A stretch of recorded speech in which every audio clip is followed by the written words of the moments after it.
Hello, everyone, and welcome back to the Commander Clash podcast, where the Commander Clash group talks about all things Commander. So this week, Richard's on the road. I'm going to be filling in the host role. I'm Seth, probably better known as Saffron Olive, and we got the full crew joining us, starting with Budget Commander Tomer. How you doing today, Tomer? I'm doing great. I definitely had to ask about a lot of these questions we're going to be talking about soon to our resident, not really judge, but kind of judge, Neotic. Yeah, but now I feel confident to talk about them. Yeah, so our topic today, as we go around the room, is we're talking about the most commonly misplayed cards in Commander. So these are mistakes we've made, you might be making, some cool tricks that maybe you'll learn along the way. So we'll get into that in a minute. We got another coasting, Grim. How are you today, Grim? That's right. I'm back, kinda. I'm happy to be back, and kind of funny because I also need a refresher course. So seeing these are just nice reminders of the things that all of us could use, even if people who do it every day also forget. And of course, Brewer's Kitchen, Phil. What's up, Phil? Hey all. I'm definitely no stranger to misplays, so I'm curious to see what I can learn. Yeah, but I also learned a bunch of these the hard way, so now I know them. Let's hope I'm right. That's how I learn most things in Magic. Mess them up a couple times and then have to figure out the right way to do it. So that's going to be our topic today, common misplays. Before we get into it, though, a reminder that today's show is brought to you by Ultimate Guard, premium protection for your trading cards. All the gaming accessories we use on the channel are supplied by Ultimate Guard, so you can flick your cards silky smooth like me and check out ultimateguard.com. And today's show is also brought to you by Card Conduit, the easiest way to sell your Magic cards. Card Conduit lets you skip all the typing time and work associated with buy listing. You can use their curated service where you send in as many cards as you want with a buy list value of $1 or more and pay just a 5% service fee. Or you can use their sorted service where you list and sort your cards in advance and pay just a 2% fee. Either way, you're going to get a detailed report with the results and a fast payment once your order is processed. And you can even get another 10% off by heading over to cardconduit.com/mtggoldfish. Card Conduit, it's the easiest way to sell your Magic cards. So thank you to Card Conduit for supporting this show. And now it's time for the Ultimate Guard comment of the week. So last week's podcast, what did we talk about last week's podcast? I don't even remember. I wouldn't know. Trim wasn't even here. Oh, wait, yeah. I remember. Okay, so last week's podcast, we talked about good and not good reasons to kill someone in a game of Commander. And our top comment comes from JC Staff 1007, and it said 5332, so a timestamp. Phil to Seth, next turn is going to be awesome. Trust me, it's going to be so cool. Sounds like Cell trying to convince Vitega to let him become Vegeta. It's Cell. Vegeta. It's Vegeta. I need y'all to explain I don't this even to me. need to read this. Is this an X-Men thing? Is this an X-Men? Oh my god. Should I know who my child Vitega is? I have an idea what next week's comment of the week is going to probably be. Wait, what is Vitega? What is perfect? Okay, first off, it's Vegeta. It's Vegeta. Like what is vegetable? like but without that. It's an anime Vegeta. character That's how from you Dragon remember the Ball name of Z. Oh no, I should know. That's a pretty popular one. Yeah. I That's should a probably big know one. about How that. would you dodge That's a that? big one. Sorry, But anime yeah, lovers. Vitega. I'm secretly dyslexic. There's just the G and the T go around. Close, Seth. So close. Wait, so now say the comment one more time. No, Okay. no, it's fine. 5332. Phil to Seth. Next turn's going to be awesome. Trust me, it's going to be so cool. Sounds like Cell trying to convince Vitega to let him become Perfect Cell. Nailed it, right? That was good, right? Okay. Yeah, you nailed it. Perfect. Yeah. When we get Secret Lair Dragon Ball Z, I hope that it's spelled Vitega just for the Wait, that would Also, be pretty sick. that is a fair comment. I know I've been out the last few games, but like that's a pretty accurate depiction of what Phil is like. Oh no, let me just get to the final form, and like everyone that like in the anime, they will watch and stare as Phil slowly assembles all the pieces. Also, all right. Oh, go ahead, Greg. Before one minor thing. Also, did you know that Ultimate Guard makes comic book covers? Ooh. Like I legitimately didn't know they had bags and boards. So yeah, that's on the Ultimate Guard topic of the week. I didn't know that, so I was super hyped when I found out. I did see you got a new slab comic. What did you get? I saw it on your Twitter. It was a Resident Evil comic that they gave back in '96 to celebrate the game's launch. That's pretty sweet. All right, so let's get into our topic today, which is commonly misplayed cards. We have a absolutely massive list of these, so I think we're just going to go around the table. People can pick their most common misplayed card. We'll talk about it a little bit. So, Tomer, I think you've misplayed a card or two in your time. Let's start with It's you. not What's Tomer. your first pick? So this one is actually one that I see show up in our comment section quite often, and it's about extort, and mostly about like reminder text. For example, we will commonly play in our mono black decks Cryptghast. It's a 4-mana black creature that has the text of your swamps tapped for double the mana, or they add an additional black or something like that. And then it has the extort ability. Extort is you can pay either white or black. It's the hybrid symbol. You can play either white or black to have each opponent lose 1 life, and then you gain that much life. So if you drain 3 opponents, then you gain 3 life. But yeah, it has a white symbol on it, or a hybrid of white and black. But very critically, you have to check where that symbol is. It's in the reminder text. It's in the bracket, italicized part of it, telling you what extort is, right? And that's where it gets a little bit confusing, because that part, the reminder text, doesn't actually count towards color identity. It's only the non-italicized, in the bracket text that actually counts toward the color identity. And that's a common mistake where people are just like, oh, it has a Urza symbol in the card, so therefore I'm not allowed to use it in mono black. But actually, you can, and you should. For Cryptghast, if you're in a mono black deck, you should definitely run this card. But it's a really common one. Yeah, It's definitely common. I often left Blind Obedience out of like my mono white deck or something like that, because thinking it had to be an Orzhov. So yeah, There are more. There's not many other- examples. oh, go ahead. Not many, but kind of similar ones are like you can play off-color fetch lands is probably the most Yep. used thing. You can play Warborg in mono white to activate Karma or something. Yes. You can That was one of my I favorite know. decks way back in the I day. know, Is yeah. like, I keep bringing it up because nobody else cared about it, but I was really proud. I played a mono white Darien deck that was all about playing Urborg, which it says your lands are swamps, but like the text to like you can tap your lands for black. That's in the reminder text. That's not an intrinsic part of the card itself. So you can actually run it in any deck, and then you can use funny do little rule shenanigans. break. So Yeah. So what is the actual, does anyone know off the top of their head their actual rule for color identity?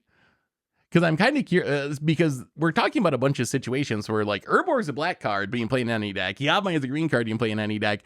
It specifically cares about mana symbols, right? That are not in the reminder text. So Yes. for something like And- Urborg, it taps to make black mana in essence, but it doesn't have any black mana symbols because it's actually just turning Yeah. all your lands into swamps. There's not a ton of cards like that, but there are a few tricks, and it is like something to be aware of and potentially a cool way to power up your deck. Like I could see Richard playing Urborg or Yavimaya in his off-color decks just because he plays so many lands You're that don't right, actually tap for yeah. mana as a Sure. way to make mana. Yeah. So there are like some interesting implications. Wait of a that, second. That would be good tech for Richard's whatever, Maze Glacial Abyss Chasm, and but all the Maze yeah, Abyss and Glacial stuff. Chasm. You can. That is probably optimal in some of his decks then. Yeah. And then Good to thought. to lightly again reiterate, lands are not colored permanents. Yeah. So Also that is true. they are colorless. So that is why you're able to do the off-color fetches and things like that.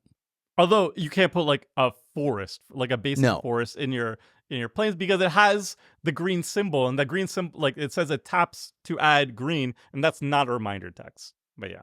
Let's move on to our next pick. Krim, why don't you give us a commonly misplayed card? Okay, well this has a wild thing now, because I think it's been updated, but token copies now have mana value. Whereas I'm used to playing it to where like, oh, I could fatal push any token, right? And then Embalm and stuff like that made it so it was a copy. So most tokens now just tell you directly if it is a copy of something, that means it retains the mana value as well. I think actually copies always had mana value, but tokens have backsides now. Is the recent, but that is trippy because you can, if you copy a Oh, and that's where the bad part comes in. If you copy a flip walker, for example, you think it has a backside, but then if it flips into the backside, it dies because you would exile it to get the counter. So it gets even more complicated. But Wouldn't come technically, back. Yeah. tokens have Nico Bolas, backsides. the Ravager. Yep. I've had Yep. people steal that along with tokens. They pay the mana to flip it over, Goodbye, and then it's the Ravager gone. goes away. I think they made it so But, the like- incubate tokens were in always one. That's when they added it, I think. Yes. One thing that is beneficial of the rule change, though, is like one card we see play very often, and it's a pretty popular card, Dowsing Dagger, for example.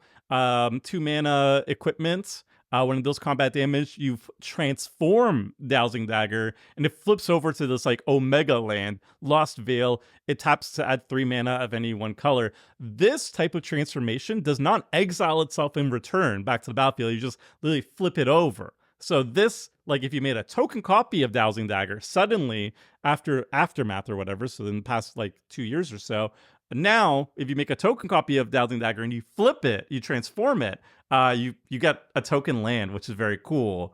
So some of the transformation ones work very well, like Incubate or whatever, but anything that specifies you have to exile it and it returns back to the battlefield transformed, that doesn't work with tokens. But stuff that like just transforms without, exiling itself or whatever is now very good to copy as a token. Yeah, those cards improve quite a bit. If you do it with a token and it's an exile one, it's just going to go away forever, right? So you really don't want to do that if you can avoid it, because you're going to lose the front side and the back side. Let's move on to our next one. Phil, what's another commonly misplayed card? Group of cards. Yeah, group of cards. So this is one of the most heard, like one of the judge call that I've heard made most the most. Wait, that is not English. Whatever. You get what I mean. So if somebody steals permanents or reanimates permanents, which are 2 different things, and then dies, what happens to the permanent? And the answer is depends on how you acquired it. So if you steal it from their graveyard hand or library, it should get exiled. Whoa. And if you gained control of a permanent that was already on the board, when you die, it goes to the last controller. So depends on the situation is the answer on who gets it. But pretty much, if it has been cast before, if somebody paid for it, it's there. And if you steal it from somebody somewhere else, some other zone than the battlefield, it should get just exiled. But I have heard so many judge calls for this in Command Fest, because somebody dies and then they have a whole board of stuff and like, what happens now? It seems like a problem for a lot of Phil decks. I imagine your decks run into this every once in a while. Yeah, stealing and dying. So like, if you let's say you're Phil, you cast Blatant Thievery, which takes control of a permanent for each opponent, right? So you steal a permanent for each opponent, and then Phil dies with those permanents still on the battlefield. Because they were permanents already on the battlefield when Phil took control of them, they return back to the last person who controlled them, which were the people who cast them usually.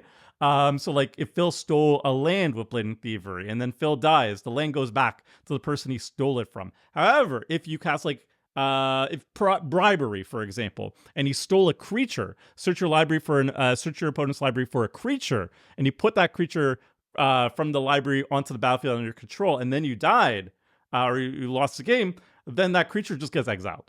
Because it wasn't on the battlefield when you stole it. And that is something that I've gotten wrong so many times. So many games. So many games I've gone around like, I don't know what to do with this. I'll just exile it, I guess. And it's like, no, let's go back to the last person who controlled it. To also lightly touch on the exiling part too, as someone who plays Siphon Insight a lot and effects like that, if the person that you siphoned from dies, even if it's in exile, that's gone. That doesn't sit around. Gone for well, you kind of gotta let people take their cards back. So yeah, definitely super relevant for any sort of I stole it. theft deck. I guess Gonti decks, Nihilor, Xanathar. Something to keep in mind if you like playing those style of decks. Just exactly where the permanents are going. And it's interesting. that you've seen this on Commander Clash a few times. It does occasionally impact the game too, right? We've seen games where someone's like, oh, I've stole these permanents. If I kill this person, those permanents are going to go away. So maybe that's the reason I'm going to attack someone else this turn. So there are actually like gameplay implications once permanents start getting stolen because they're going to disappear at the end of the game. So definitely interesting. Well, my first pick, this one has gotten me so many times. We're going to talk about double face cards and also Meld, which is kind of a double face card. But the important one here for double face cards, the backside counts towards color identity. And I learned this by having a lot of illegal decks back during the Magic Online era of Commander Clash, thanks to Westville Abbey. Westville Abbey, it looks like a colorless land. It's a colorless land. It taps to make a token. You can pay 5 and sack 5 creatures to transform it. The backside, though, is Ormondal. Ormondal's this big black demon. I had several decks where I'd throw in Westville Abbey thinking, oh, it's just like a colorless land in my mono white deck or whatever, only to find out my deck was illegal and I had to take it out because the backside turns it into a black card, so you can only play it in a deck that has black in its color identity. However, there's an exception to this rule with Meld cards. So Meld is like a unique subset of double face cards. Those are cards like Bracella and oh no, what's the other one? Bruna? Urza. The most relevant one is Urza, the new Urza, the stone, the Might Stone and the Weak Stone. Yeah, Because you can with play it Urza. in any Might artifact decks, which is very good in any artifact deck, but the backside is not Azorius. Don't worry. Moto thinks this way. I tried to play Mishra on MTGO, and at the time it was bugged, so I thought it was Azorius. You can play it. Yeah. So with a Meld card like Might Stone and Weak Stone, the backside doesn't care about color identity. So Might Stone and Weak Stone, 5-mana artifact, you can play it in any deck, even though the backside is half of Urza Planeswalker in Azorius card. It's actually kind of weird. Isn't it weird that it works that way? Yep. This one has always struck me as weird, that Meld works different than all the rest of the double face cards. I don't know. Does anyone know I why? guess Was it just the like to help Meld cards see more play or something? I guess the melt thing doesn't count as a permanent unless the melt effect takes place, and then that It should be. probably something like that. You know how there's the little color identity symbol on like the type line where it has like legendary planeswalker or whatever. It should be that only that side has to abide by color identity, but the other Yeah, side, the one that the has- other if it doesn't side, have yeah, the that's symbol fine on because it, there's no it's symbol. fine. Yeah, so it can Although, go in yeah, any I deck. just checked because before this recording, we played a Patreon game, and I made a cut from my Manuel's Saga deck, and I cut one of these cards, and it's Haven Ghoul Laboratory, which would be insane in my Lornis deck because it cares about treasures, but because it cares about clues. But the backside is black. But this one doesn't have a sign there. It is just. Ooh. Does it not say the color identity? Oh, because lands aren't. It's in the top left. Top left. Is it? So too, right? Just says it's a flip. I don't know. This one would be so cool if this whole rule wouldn't work, because it would be trivially easy to flip in Lornis, but I never flipped it in Manuel's Saga, and now I got the Fountain Port, and it's way better. I mean, Not sure. that's definitely, you see this a lot because like the new Modern Horizons, or I guess not new, newish Modern Horizons 3 commanders, or Planeswalkers, double-sided ones. Yep. The Tameo is Simic, but people treat it as mono blue. Oh, that's You know, Orzhov for Sorin, things like that. But yeah, Yeah, you can't run Tameo in a mono blue deck because the backside is specifically blue and green. But only Which in can this trip symbol, people up. right? Like even the Oh, the Haven Ghoul mystery one, the laboratory one that you showed. I looked at the backside. The backside says pay 1 life, add 1 black. there is a Oh, mana symbol. That's there. why yeah. you can't. But it does not Yeah. have a color indicator. I guess Otherwise- the card is colorless Yeah. because it's a land. So If it didn't have that line, you would have been fine. The flipwalkers were a good one to bring up because those are not all that obvious if you don't know the rules. You really have to look for that little color identity symbol that shows you that it's actually a green card. So that's a good one. But let's move on to our next one. Tomer, we're back around to you. What's another commonly misplayed card? Okay, so this is one that it deals with one specific card because it's very popular. It's something that I've tripped up on because I usually play budget decks, so I usually don't run this card very often. But it's Urza Saga. Urza Saga, incredibly popular land that is not just a land, but it's also an enchantment land. And it's not just an enchantment land, it's also a saga. So it's a saga, it enters, and then it has 3 chapters. The first mode lets you tap for colorless. The second chapter, you can start making card constructs, and the third chapter, you get to search your library for a small artifact thingy. most people don't know for the third chapter that you can actually tap it for mana before it gets sacrificed, and then use that mana to cast your like creatures and sorceries. And the reason for that is that sagas, they trigger on your first main phase. Well, after your draw step is the technical term, but like on your first main phase, you get to put a chapter token on this. Then the ability goes on the stack. It triggers, it goes on the stack, and then you get to respond to that. So on the third trigger, it goes to your main phase. The third trigger goes on, and it says search your library for an artifact. Blah blah blah. You can tap it. You can tap it beforehand, and then make mana with it, and then you sacrifice. There's a saga, as you do with sagas. It's something to do with all sagas. All sagas had this, but this is like the most popular and impactful saga that we know of. So it's a good indicator because a lot of people play it, and I myself have played it wrong because again, like I don't generally play with this card. Yeah, and it's so all sagas do work that way. I think it's one of the few sagas where the timing really matters, though. Like a lot of them, if their effect was happening like during your upkeep, it would kind of be exactly the same. But with this one, since you can do that little float of mana trick, if you made a mana during your upkeep, usually not very valuable, right? Because you're going to lose it once you go to the next phase. You can only cast instants, but this lets you use that mana like normal mana, which is actually pretty powerful. So if you're Urza Saga player, make sure to keep that one in mind. Krim, what do we got next on our common misplay list? Okay, so this is gonna, just like sagas, kind of like doing something in a weird pocket of phasing or phases in the game. A card I wanted to bring up were cards like Reconnaissance and cards like that, because people don't know that you can still activate Reconnaissance after like damage, all this stuff. So then you can kind of essentially give yourself pseudo vigilance. Right, On top, but maybe say what Reconnaissance does, because it's technically an old card, even though it has just been reprinted. Yeah. Let me pull up Reconnaissance specifically. So Reconnaissance is just pay 0. Remove target attacking creature you control from combat and untap it. That creature neither deals damage nor receives damage this turn. So because of the way that reads, it's not exactly intuitive that you can attack, go to damage step. At the end of damage step, but before leaving combat, you can then activate Reconnaissance, which would then untap your creature, remove it from combat. So it already dealt its damage, and so now it's just like you gave yourself a fancy vigilance, and that's why Reconnaissance is a wild card. And I know from also my competitive days, cards like Azorius Charm, you can you can tuck the creature after damage to save it or something like that if you'd like.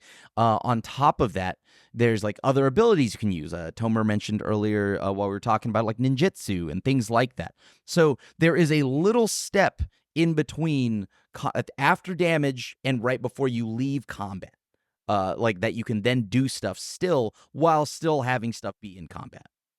Yeah, there's a bunch of tricks with this one. Yeah, same with First Strike with Reconnaissance or similar effects. You can have them deal First Strike damage and then evacuate them from combat, which is very sneaky, but it's very complicated card. The magic phases, like, they exist, but like I don't think most people who play Magic even know all the phases off the top of their head. I definitely do not. No. And the only way I've learned most of them is like by playing Magic Online, because it literally like has a step and you have to press OK through literally every single thing. But like if I played Arena, there's no way. And if I played Paper, there's absolutely no way.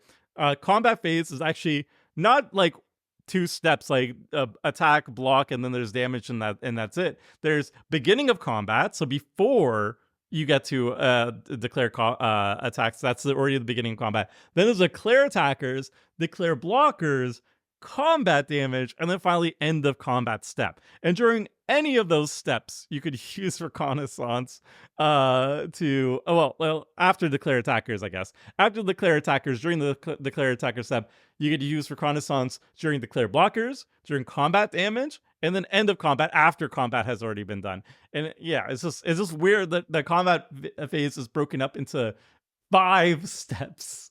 I mean, it works, and there's a reason for it, but like I don't think it's very intuitive for a lot of people. It's definitely not intuitive that you're still in combat after all the damage has been out, all the Damage. creatures have traded off in combat. Like, you would think intuitively, okay, combat's over now because I dealt the damage and stuff, but technically there's that little window there. The other places sometimes matters, outside of like the Maze of Ith and reconnaissance effects, is effects that do something to an attacking creature. I think this has come up most with me with like a Ganjo Seed of the Empire, where you're like, your opponent's attacking, you want to block and then a Ganjo to kill your opponent's thing, but you're afraid if you do it during combat, your opponent can just cast a removal spell, kill your creature so it doesn't take the damage and it fizzles it. So you can actually wait until after your creature's dealt the damage to the threat, and during that little phase at the end of combat, then use the Ganjo and kill the creature without the risk of like getting blown out by your opponent's removal spells. So it doesn't come up a lot, but when it does come up, it can be pretty impactful, I think.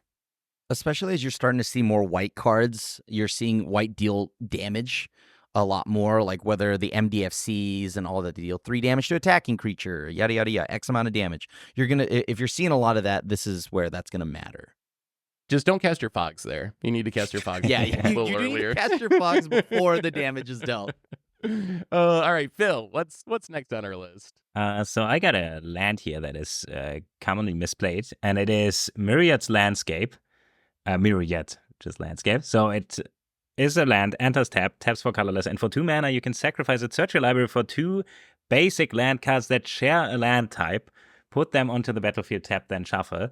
So 2 things here. One is kind of niche. It doesn't get wastes. Because wastes they are basic lands, but they do not have a land type. And even though the card explicitly states it, it is kind of clunky wording, I guess, because it's having the same type. I guess you can just say get 2 of the same basic lands. It is not 2 of different types or something. For some reason, it is unintuitive wording, I guess, but it wouldn't know how to word it differently. It is 2 the same type, only basics, no wastes. Would be nice if it would be of the same basic land type, but not basic lands, because then the card would be way better nowadays. So this card was actually bugged on MTGO when it was first released. I remember all the time I would search up 2 different basics because I didn't really read the card. I would crack it, Yeah. and then it would like let me just pick like a forest and a swamp, and it was fine. And then I realized, oh no, it's actually bugged, and you can only get 2 of the same type. So that, I think that's also my bad. I just never really read the card very thoroughly. I don't know. But like first time I read MTGO, it, yeah, if it's bugged, yeah. But the first time I read it, I kind of flew over it, and I read it as 2 different types because that was way more intuitive, I guess. I don't know. It's just a card that gets misplayed a lot, I think. So yeah, just I've definitely misplayed it because of that. I think I'll blame. I just didn't read it properly, but like I think it is a little bit clunky, and MTGO fixed it, by the way, a long time ago. But I just remember I was like, oh my god, I can't do that. Oops. I remember that too. Yeah, the card was so good when you just get any basic you wanted. basic Well, types. let's move on to a commander. I think this might be the commander that gets misplayed the most. Also shows up in the 99. We're talking Morag, Fury of Akum. So Morag, it's a 6 mana 6/6 Minotaur Warrior. It says each creature you control gets +1/+0 for each time it is attacked this turn, and then landfall when a land enters under your control. If it's your main phase, there's an additional combat phase after this phase. At the beginning of that combat, untap all creatures you control. So this is a card that is very, very easy to misplay the first time you play with it, because the way it's worded, if you want to get the value out of the extra combat phase that this offers, you need to trigger its landfall in your second main phase, your post-combat main phase. Because what happens here, essentially, the way this is worded, let's say you play Morag, and you just immediately in your pre-combat main phase make a land drop, you're going to get extra combat. And that extra combat's going to happen before your normal combat. So you get the extra combat and attack, but then you're going to go to your normal combat, and your creatures don't untap during your normal combat, only during this extra combat phase. So you go to your normal combat and all your creatures are tapped, so you only get 1 combat. If you do it in your post-combat main phase, you get the extra you get your normal combat and then the extra combat, and all your creatures are going to untap for it. So if you play Morag, just make sure you're making your land drop second main phase, or else it's going to go really badly. I hate this card Yeah. so much. Like people have explained this card to me so many times, and I've never played this card correctly. Never. Not one time in my life have I played Mora correctly, and I love extra combat, so I run this card a lot, and I've gotten it wrong every single time. And it's the clunkiest wording I've ever seen in my life. There's so much easier ways that they've done extra combats before, and the only reason is like we don't want to like string together a bunch of extra combats. You could have just said like do this ability only once each turn, something like that. Why does it have to be so clunky? I hate it. I've screwed it up so many times, and I've like missed lethal because there's so many times. I hate this card. I played it. I'll still run it. I played it once, and I knew how that it had this quirk, that it was complicated, and then I thought, wait, so I do have to do it, and I guessed before combat because there was one intuitive, I guess, and I just misplayed right away. I had a similar misplay time with another card that is sneaky wording on extra combats, and it happened at a Magic Fest, so I have witnesses that know my name. So the card is Response Resurgence, and Resurgence gives creatures you control first strike Vigilance until end of turn. And after this phase, there's an additional combat phase. It doesn't untap, it gives Vigilance. So this one you have to play before combat. Hey, try to find out what happens if you play it after combat. Very cool, very fun moment. Since we're talking about extra combats, there's also some that specifically say, like, I think actually this is one of them, but if it's your main phase. So it's important to keep that in mind too, that like if you cast them instant speed somehow during combat, it wouldn't actually work.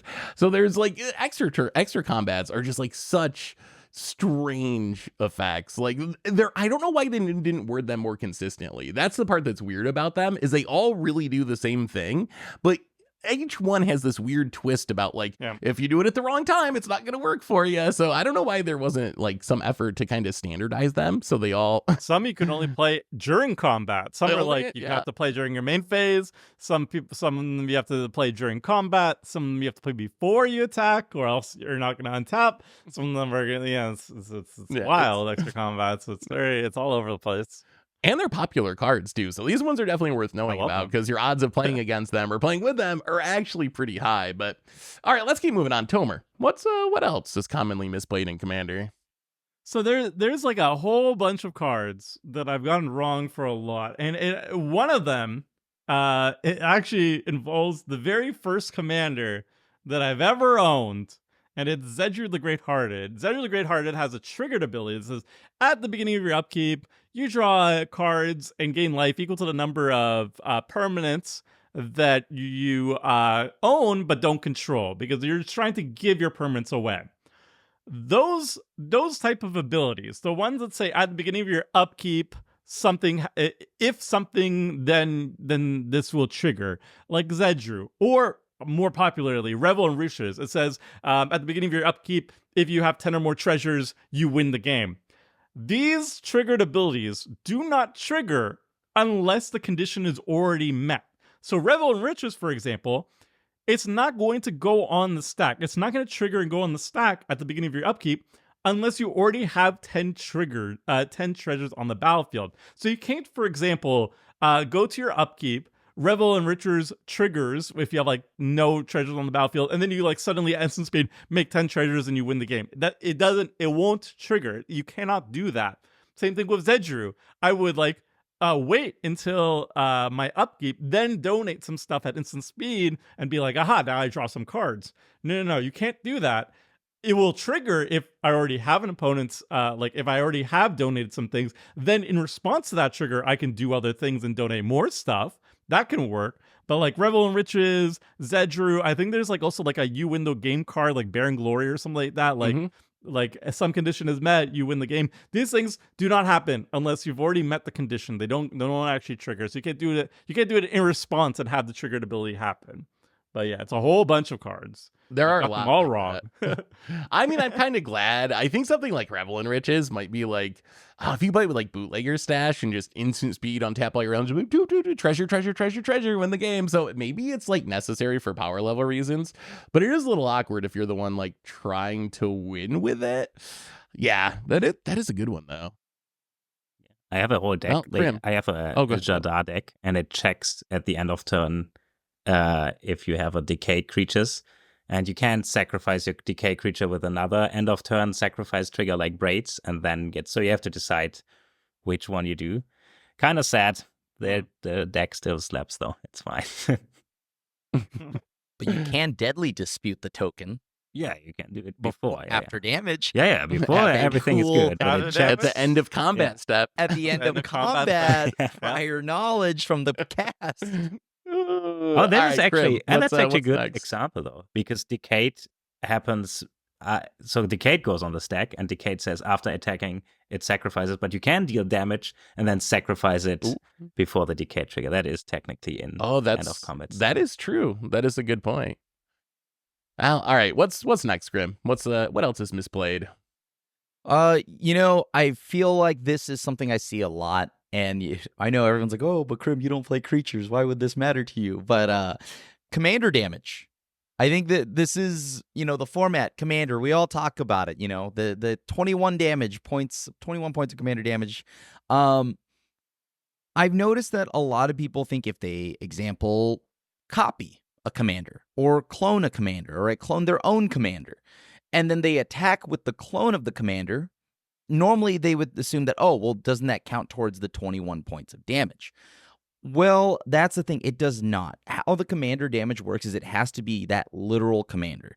If someone stole your commander and then hit you with it, or someone else's commander and hit you with it, and you've already got previously marked commander damage from that commander, that one would count towards the 21 points. And I think that is something that people often overlook. It's they assume that, oh, if you clone it, it counts. And also if you steal it from someone else, it doesn't count. Nope. Though I just wanted to clarify a little bit about how commander damage worked there. And like that, it has to be from that exact commander. Yeah, it is that piece of cardboard. Even if you turn it into an elk with a different name and no text box, this piece of cardwork deals commander damage from this player. Even if it deals damage to yourself, if somebody steals your commander and beats you down with it, technically you can die to your own, right? You can get 21 damage from that wild finish From if a somebody commander. does it. Yeah, hilariously, it even works if it's face down. If someone like Ixodrons and they turn all creatures face down, that face down, no text back of a magic card is still dealing commander damage if that is your commander that's turned face down. Yeah, And it's not partners either. Like the partners don't share it or anything. It's that piece of cardboard is the thing that can deal combat, that will deal its commander damage, nothing else. Yeah. Oh, partners would be so busted if they shared commander damage. Oh my god, they're Partners are already busted, strong but enough. they would be Yeah, like they're already good so busted. All right, Phil, what else do we misplay? Here's a common rule that people misplay, and it is that the wording tapped and attacking does not mean that it is declared as an attacker. If something gets cheated into play by something like the race ball, and it's put into play tapped and attacking, that does not count for, like, if this would create if a creature attacks this trigger, it would not trigger this. So let's say you have a, what's the thing that doubles attack triggers? Something that doubles attack triggers, the commander that does it. And then you have a Ishit. And then you attack with the race boar, and then you cheat something into play. I guess two things. It is an attack trigger for this one. But then those two things even if they say if you attack with this, create a treasure, it would, because it enters declared. It gets around ghostly prison effects because of this ruling. So if something says, hey, if you want to declare this as a attacker to this player, you would have to pay mana or whatever. You wouldn't have to pay. Adeline's tokens, for example, do get around ghostly prison effects. It gets a little... It is the overarching thing is tapped and attacking means it doesn't get declared as an attacker. I have seen a lot of rules question about this, and a lot of people saying, no, I'm going to Google this because I think it is attacking, right? So, no. Another That's right, good that example. gets around ghostly prison. Yeah. It does. Or you can, if you put something in tapped and attacking, it can attack a planeswalker if you want to, or a different player than what the first thing's attacking. I think another clean example of it is like A card like Cavalcade of Calamity, it's an enchantment that whenever you attack with a creature with power 1 or less, it deals a damage to the player that's being attacked. And if you have that out and attack with like an Adeline that makes a bunch of tapped and attacking tokens, those tokens aren't going to trigger it, even though they're 1-power creatures that are attacking. It cares about being declared as the attacker specifically. So that is one I've seen a lot of people mess up, because again, it's like kind of not intuitive, right? You think, oh, my thing's attacking, so why wouldn't it trigger? Yeah, like it should trigger it, but yeah, the rules don't really view it that way exactly. Getting around Ghostly Prism is also a weird one to wrap your head around, because you only have to pay the tax when you're declaring the tax, right? Yeah, it's weird. I mean, Ghostly Prison is should probably be on this list as well. We recently had this thing where somebody was goaded, and the only person you could attack was one with a Ghostly Prison or something. Hey, I don't even know the answer on this one, so I'm not gonna. No, you don't have to. Okay, you don't have to pay. Yeah, I guess you could just say I'm not paying, yeah. and then I don't attack. Okay. Yeah, and it's just that's a good one very too, though. judgy thing to happen. All right, let's move on. I got another one that I think is not very intuitive to people exactly, so it's probably worth bringing up, and that is the interaction between Trample and Deathtouch. So yeah, this one doesn't make a lot of sense when you first start playing with it. So let's say you have a big trampling commander like Galta, right? Galta's a big trampling commander. So you have this 12/12 Galta with Trample, and then you give it Deathtouch. Maybe that's like, yeah, I guess that's a fine example. So you put a Basilisk Collar on it, so it gets Deathtouch. You go attacking with it. Your opponent maybe does some blocking. Maybe they put a 12/12 in front of it. Maybe they have a Galta somehow, and they're like, I'm going to put my 12/12 in front of your 12/12. You would think, okay, so their 12/12 is going to soak up all the damage from my 12/12, but that's not how it works, because what Deathtouch actually means is you only need to assign 1 point of damage to anything to make that thing die. So what actually happens when your 12/12 attacks into their 12/12, you have your Galta put 1 damage on their Galta, and then the other 11 damage gets to go through at your opponent's face, which makes it really, really hard to stop the damage coming through if you have a big trampler with Deathtouch. So that's what I've seen people mess up a lot of times, because it doesn't make a lot of sense. But basically, Deathtouch only gonna send 1 damage at anything to kill it. Also, if they try to block with multiple creatures, you can do the same thing. 1 damage at you, 1 damage at you, 1 damage at you. The rest goes through to the face. So keep that in mind if you got a big trampling commander. I think Also, the main thing here is like, wow, after like all of the topics that we brought up today, attacking just seems so simple when you There's get so into much like, to oh, I it. attack. Okay. But there are so many minute details that really affect like, if you know them, they will be huge in how you play the game. So like, attacking is so complicated. It really is. Piggybacking on the trampling too, there was one instance where we on Commander Clash where the table got dominated by a certain Alexios, which had trample, and it was basically Alexios is just like, every single person's turn, you give control of Alexios, and it grows. It gets +1/+1 counters on itself, and has trample, and it must attack, and it can't attack the owner. So it goes around the table just attacking and attacking and attacking. And one trick, when you know the rules of combat damage, is you don't actually have to like trample all over your opponent's faces. If everybody's like agreeing, like, we have to deal with the Alexios player, what you could do is you could assign all the damage onto like one creature, and you don't trample over, and you put the rest of the damage onto the rest. Like, if you block with a 1/1 and Alexios is like an 8/8 trampler, you could, if you're the controller of Alexios, just put all 8 damage onto the 1/1. You don't have to. I always forget about that. Yeah, because I mean, right, like, you just think, it just tramples over. You deal 1 damage to the 1/1 and then 7 to the face. But like, actually, you could divide the damage however you choose. I think we don't think of it because there's so few situations where you'd actually want to do that, especially if you play a lot of 1v1 Magic. There's like almost 0 situations you'd ever want to do it. But in that very like specific, like teaming up with the rest of the table scenario, it could actually be relevant. So yeah, I mean, back to the Galta example, you could just assign all 12 to their Galta if you wanted to, and they take 0 damage. It almost would never want to do that, but in theory, under the rules, that would be a perfectly legal play. But let's keep going. Tomer, what else gets commonly misplayed? Okay, so this is one that I had to actually clarify with our editor too. So basically, what happens if everybody puts every player at the game puts a triggered ability on the stack at once. What is the ordering of the stack? Like, for example, let's say every single person at the table has a Blood Artist. Blood Artist, 2-mana creature. Whenever a creature dies, Blood Artist will trigger and drain one target opponent for 1 life. Let's say every single one player for 1 life. Sorry, not one opponent. 1 player. Let's say every single person at the table has a Blood Artist and a creature dies.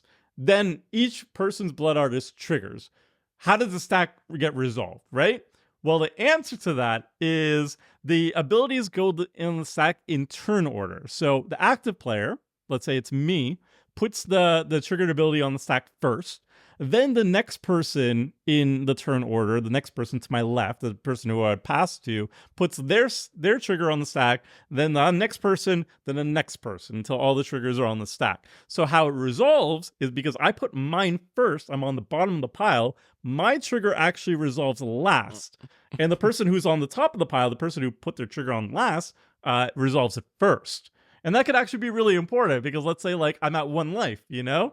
And I'm the active player. I would very much want my Blood Artist trigger to resolve first. But it is actually the person like who went just before me, actually, gets to resolve theirs first. And that's something that's not very intuitive or it's something I don't think about very often. And it doesn't come up all the time that's relevant. But when it is relevant, it's kind of important to know how you actually stack things when things trigger at the same time. Yeah, another one is like Shieldred. If someone like has a Shieldred the Apocalypse and someone else copies it and you have dueling Shieldreds, like who's stacking their triggers after a wheel is probably going to determine like who dies in that scenario, basically, because the life gain or the life loss is going to resolve first. So yeah, it's something you really got to think through in some scenarios because you can accidentally kill yourself if you don't think through the order of the stack there. All right, Grim, what else do we misplay? Well, speaking of things dying, one thing I'd like to bring up that people often, kind of get confused on is the multiple replacement effects. So, like, let's say if I have a Kalitas and someone has like a rest in peace or something like something that exiles upon death, right? If there are 2 instances of that, the person that is having their stuff blown up, the one that's, losing their creatures, chooses which replacement effect it goes towards. So, example, if I have Kalitas and I cast Anger of the Gods, you can choose which replacement effect you are going to hit here. Obviously, you don't want to give me a ton of zombies, so you can choose to give it to, like, have it just get exiled by Anger of the Gods or something like that, which kind of doesn't exactly make a lot of sense. But, again, very, very minute detail in the way things die and multiple replacement effects and how they affect those cards. Yeah, also. Multiple modifiers. The person being affected gets to choose. It's like very weird. I think the best one is if 2 people have opposition agent. We're actually double checking this before the podcast that's to make sure we are right.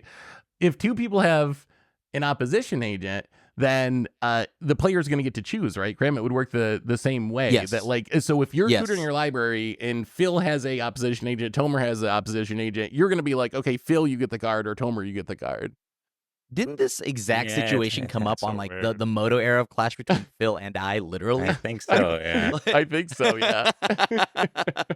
It's also I've seen this with Torbjorn players. Torbjorn's a relatively popular commander and popular in a lot of burn strategies. It says if a red source you control will deal damage to an opponent or permanent that opponent controls, it deals damage +2 instead. Let's say you have, I don't know, a Furnace of Wrath, which says like if damage would be dealt, you just double that damage. That is an enchantment that just does that.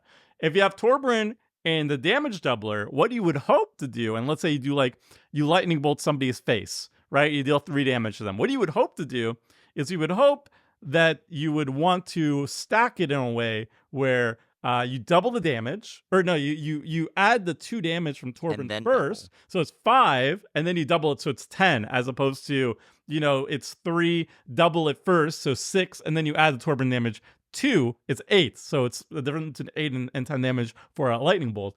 But you don't get to decide your opponent who's being burned actually is the one deciding how that damage is going to be stacked. So if they know these rules, which a lot of people don't, by the way, a lot of people just assume I'm controlling Torben, I'm controlling the damage doubler. Why wouldn't I just, stack them however I please? I'm the one who casts these spells. No, it's the opponent who gets to do it. So if they know these rules, they can actually take less damage, and that could be the difference between winning and losing the game, which is very wild. Yeah, this one has gotten me before, playing on Magic Arena, like playing Standard or something, with multiple of those effects I got, but I could not figure. I was like, why is this not dealing as much damage? Shouldn't it be dealing more damage?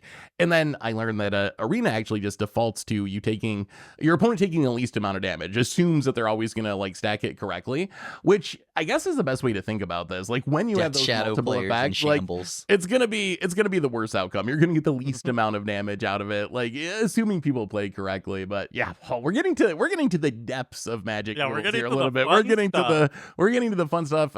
We're getting into the iceberg. We're below the water now on the Magic Misplay iceberg. Phil, what do you got? So for if we're us? talking about deep rules, we should probably get into layers, which I am not the best. Oh God. I'm not the yeah. best person Oh, to speak God. about layers. Oh, I got But a good one for that. It basically refers you to explain the layers, priorities of effects. Like if you have something like a blood moon that turns all non-basics into mountains, but then you have something else that gives lands an ability. There's a priority to this. So far, I have not said anything wrong. I guess Okay, so and overtake it if there's you some- want. Kind of. Are you waiting for Okay. something? Yeah, so we got- no. So we got a couple things. We got a couple of things here. So first, going back, I know these because I know Blood Moon, and I've played more Blood Moons than anyone in 60 card format. So I've had to learn the rules of Blood Moons. So I one like the easy guitar, one, by and the this. way. Oh, yes, I have the Blood Moon guitar back here. So first, this isn't exactly layers, but the most basic level is timestamps. And the way to think about this, like if someone has a Blood Moon and someone else has let's say a Dry to the Ilson Grove, which makes all your lands tap for any color that you want to. If the Blood Moon comes down first and turns all non-basics into mountains, and then someone plays the Dryad of the Ilson Grove, the Dryad's going to win. So all of your lands will tap for all colors, even with the Blood Moon out, if the Dryad was the second thing played. If it's in reverse, the opposite thing happens. If you play the Dryad first, and then the Blood Moon comes down, the non-basics are going to turn back into mountains and shut down the Dryad. So that's not exactly layers. Where layers comes into play, and this one blew my mind. This one blew my mind because this is Magus of the Moon versus Humility. So Magus of the Moon is a Blood Moon on a body. Humility makes all creatures lose all abilities. So intuitively, I would think if someone had a Humility and you played a Magus of the Moon, it wouldn't do anything because it doesn't have an ability. But what actually happens is the Magus of the Moon will have no abilities, but all non-basic lands will also be mountains somehow, which blows my mind that that's even a possibility in the game of Magic. And this is because of layers. So once you get down to how effects are, and this is like way below the iceberg, but there's this big list of layers which tells you which effects are going to apply first. Like copying effects is the layer one, and then it goes to control changing effects, text changing effects, type changing effects, color changing effects. It keeps going way down the list. Essentially what happens in that scenario is that Magus of the Moon's ability applies at level 4 because it's a type changing effect, but Humility's ability applies at layer 6 because it's an ability adding or removing effect. So because Magus of the Moon is a higher layer, it's going to turn all the lands into mountains, and then Humility will turn it into no ability. And this is all happening in like a blink of an eye. Like in a microsecond, all this is happening in the game rules. So you somehow end up with a no ability creature that is also turning all non-basics into mountains. That's like the Layers- quantum physics. I Layers- believe of, you. the Magic rules. It's like, I believe you. Layers combine so you kind of figure out what the final state of an object on the board is. And I just remember back when I was an L1 going into L2 or trying to be an L2 judge, everything always starts with, so I have humility. And I'm like, everything starts with, so I have a humility. I'm like, yeah, I don't have to answer this, do I? But yeah, like that whole layer system that Seth just broke down for y'all, there's even more minute details in specifically the power and or changing toughness changing effects that are just even more complicated. And it's just like, oh my God. It's mind blowing.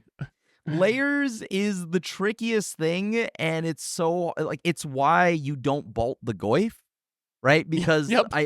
how many people do you see bolting the Goyf, right? It's like, there's no instant in the graveyard. It's currently at 3 toughness. I'm gonna bolt the Goyf. Well, the bolt will resolve, and when it resolves, the Goyf will check that is now an instant in the yard, pushing it to 4 toughness. I've had many people concede to me on Arena. I've had Right. the Zoomer. I think this is like the mic drop of the podcast. Like, where do we go? I was going to talk about who gets the monarch. Yeah, same, when but the person that's with the not monarch talking about dies. icebergs, so I thought I'd go there. How do you top that? Where do we go from there? I don't even know if we can possibly beat that. We're about as far down the iceberg as we can go at this point. Once you get to layers, there's no further to go. And yeah, so that's Magic the Gathering. It's a super fun, easy to pick up game. You should try it sometime. Don't worry about it. Just teach your friends and tell them about layers, and then combat and the minute details, and then see where they go. It is worth pointing out that I didn't understand layers for probably my first 10 or 15 years of playing Magic. I didn't even know what they were, didn't care. So if you don't know what they are or care about them, don't worry. You're still going to be able to play Commander just fine. This is pretty arcane stuff that doesn't really matter. Actually, I do have one more I wanted to mention because I think this one maybe is actually applicable in some situations to a game of Magic. And that has to do with auras coming into play from the graveyard, specifically with creatures that have some sort of protection like Shroud or Hexproof. So when let's say you have a witness protection in your graveyard, an aura that enchants a creature and it makes it lose all of its abilities, and it's a legitimate business person, and you play something like a Sun Titan that's going to put it into play from the graveyard, auras enter play from the graveyard attached to the creature they're attaching to. They don't actually target them, which means if your opponent has a Thrun the Last Troll or another creature that has Hexproof or a Shroud, an ability that makes it so you can't target it, you can still actually put the aura on that creature if it's coming into play from the graveyard because it enters already attached to the thing. So it gets around the you can't target me restriction of Hexproof or Shroud. So not something that applies to any deck, but if you're playing an aura deck or you have Retether in your deck, effects like that, it could actually matter. What about Deflecting Palm?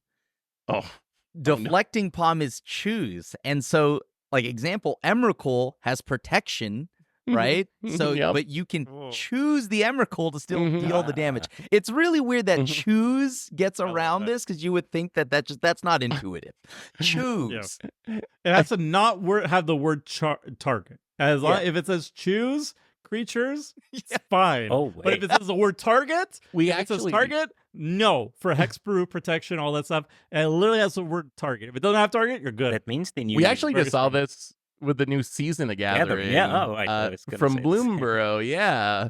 Which for 1 paw, you could put a +1/+1 counter on a creature you control, but it specifically doesn't say target. So if you have a pro-green creature, a Shroud creature, whatever, this can still put it on it. So I guess there's not many. Can you think of any other cards like that we recently intuitively had you would think would target but don't actually target? I feel like the list is relatively short. Yeah, we had one I have one in my Zedger deck. What's the name? I'm looking it up. It's a 6-mana blue sorcery that says choose 2 players and then swap all creatures they control. Oh, where is it?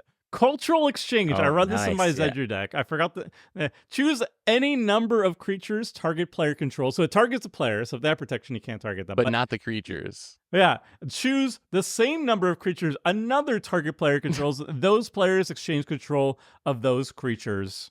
So you can get around protection and stuff like that. It's fine. Didn't we get a few sets ago, we had the same discussion as we have with Season of Growth, where we said wait, this kind of sets a precedent that target isn't a thing anymore. Something that was it a remover? Well, it has to target has to be a thing. Yeah, sure, but to get I around kind of short, remember they what could you're just talking about, but I can't I can't remember. I knew, yeah.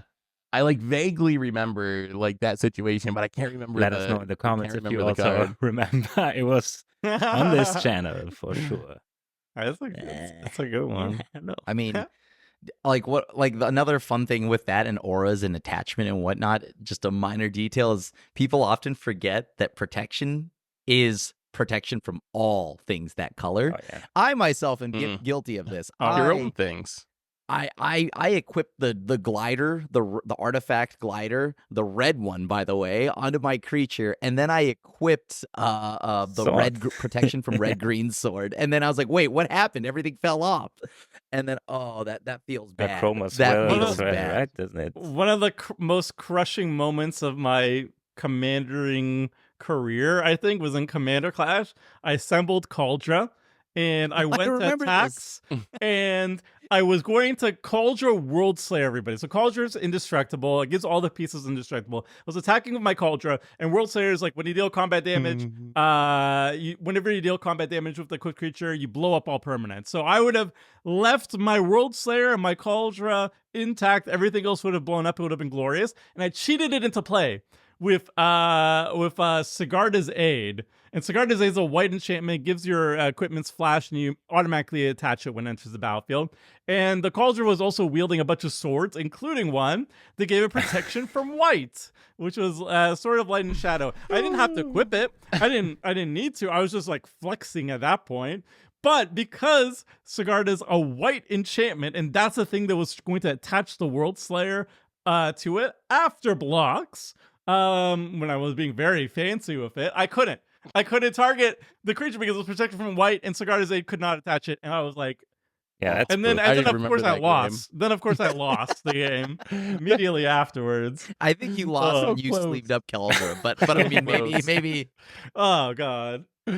Oh, anyway, I think those are commonly misplayed cards in Commander. So if you're listening to this, let us know, what cards do you misplay? Do you have any great stories about how when you were learning the game, you used to do this wrong and then somehow you learned? Let us know what your most commonly misplayed cards are in the comments. And we'll be back next week to talk even more Commander. So until then, thanks for listening, everyone. And this is the crew signing out.